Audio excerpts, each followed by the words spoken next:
Hello again, everyone. Welcome back live to our Oshkosh live coverage of AirVenture 2025. Anybody recognize this guy?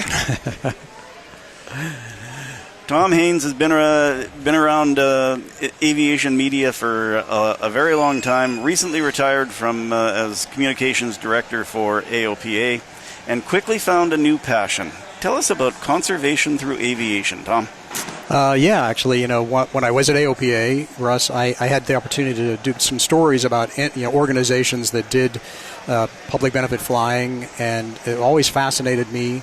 And so when I got approached by an organization called Elephants, Rhinos, and People, ERP.NGO, to help them with an aviation project in southern Africa, I was really intrigued because it combines aviation and conservation and flying and Africa, which I'd been to Africa, flown GA airplanes in Africa before, and it was an amazing experience, just a really kind of a life-changing sort of thing. So I don't think a lot of people realize just how much GA there is in Africa.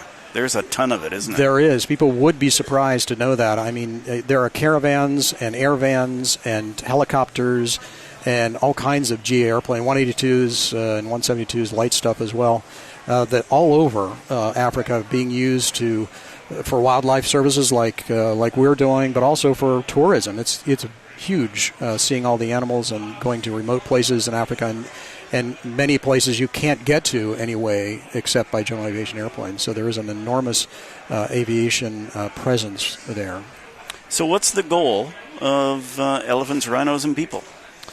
Yeah, so the goal is to help protect endangered elephants and rhinos, particularly in South Africa and Namibia, which is right next door to South Africa, and to help the people who surround the communities, the preserves that this organization has acquired, help to lift them out of poverty and give them better lives through education, entrepreneurial training, helping their kids get to school with bicycles that the organization has donated, and a lot of other things they've done to help them. And the reason being, if they have better lives, they're less likely to support poaching of elephants and rhinos.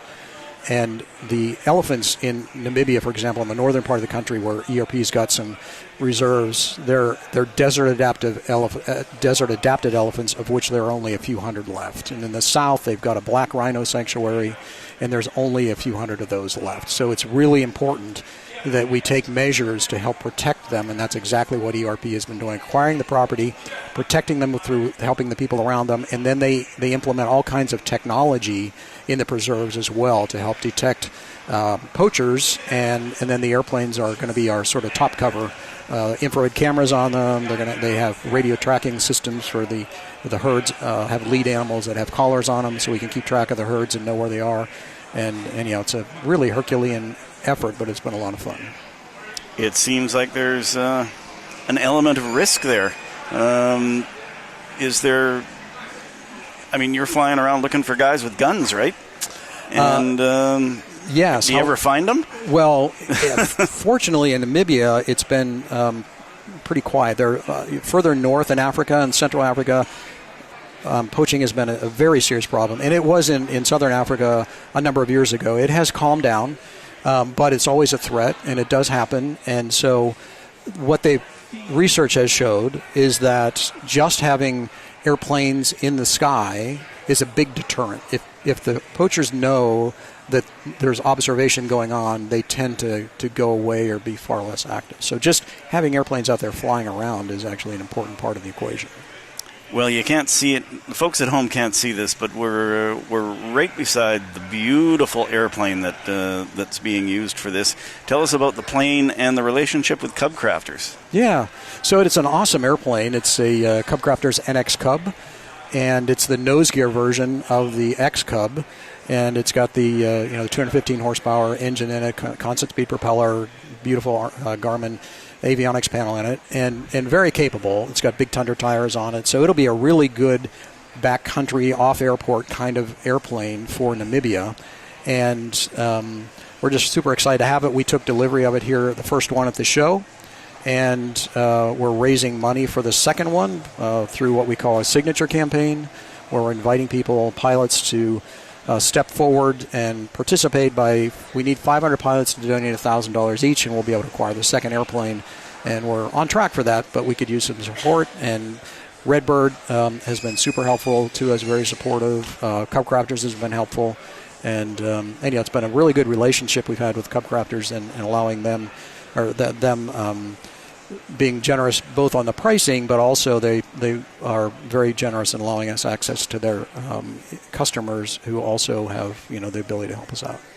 What are the nuts and bolts of getting this operation off the ground, and how is it going to operate in once you're on the ground in Namibia and other parts of southern Africa? Yeah.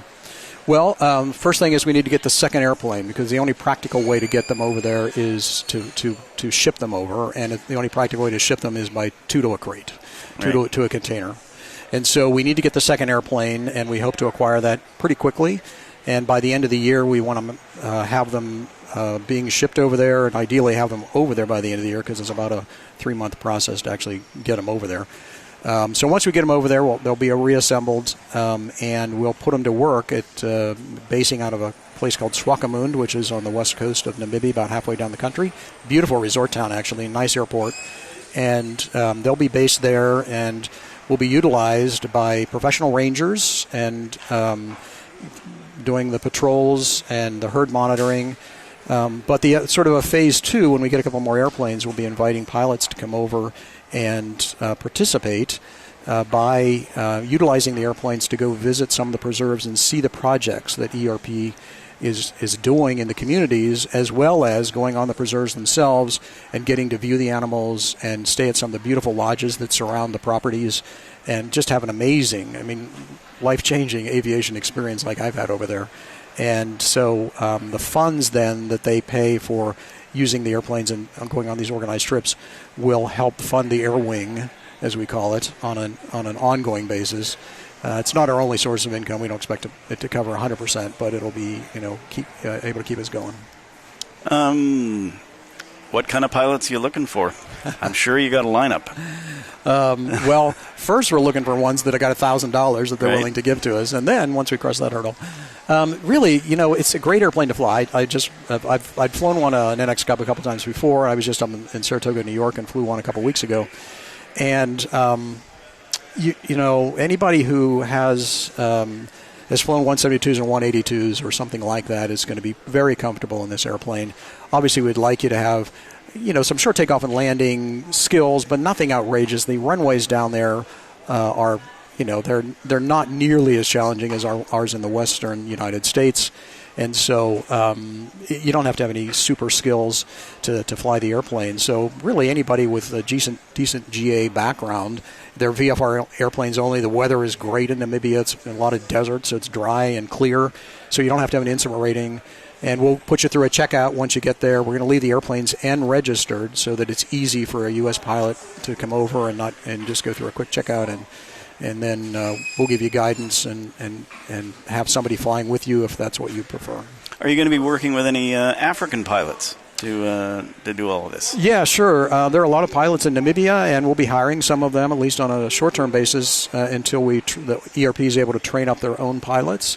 So we'll be utilizing a lot of pilots there, and I've flown with a couple of pilots in southern Africa, including one in Namibia when I was there a couple years ago, and did a great job. And there's Namibia's got a really good, strong general aviation background, and they use airplanes a lot there. So this is not unusual. Well, I've heard it's very safety conscious and very well structured. Yeah. So timelines for all of this next year for really getting going. Yeah, it'll be depending on how long it takes to get the second airplane. Yeah, ideally we'll probably be up and running early next year with the airplanes reassembled and put to work. It'll take us a while to get everybody trained up, and cause we've already got lots of flight instructor volunteers from the U.S. who put their hand up and said, I want to go over and help check out your pilots, so that'll happen. And then so I would guess by mid-year we'll definitely be up and operating with at least 2 airplanes and working on additional airplanes. And then later in 2026 is when we'll start to think about inviting pilots to come over and experience Namibia via general aviation. Okay. You're a Bonanza pilot. What was it like the first time in a little hot rod like this? I'll tell you what.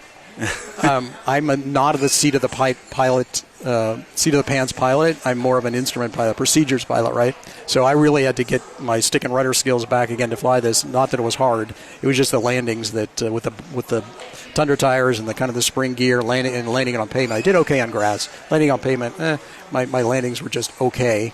But any light wing loading, that sort of thing. So for me, it was a bit of a transition. But anybody who's used to flying like a 172 or something like that will have no problem with it. Well, thanks for joining us today, Tom. Sounds like a fascinating project. And now we're going to throw it over to Sean Bean with the students of Middle Western University. Thanks for watching Oshkosh Live, and we will catch you tomorrow.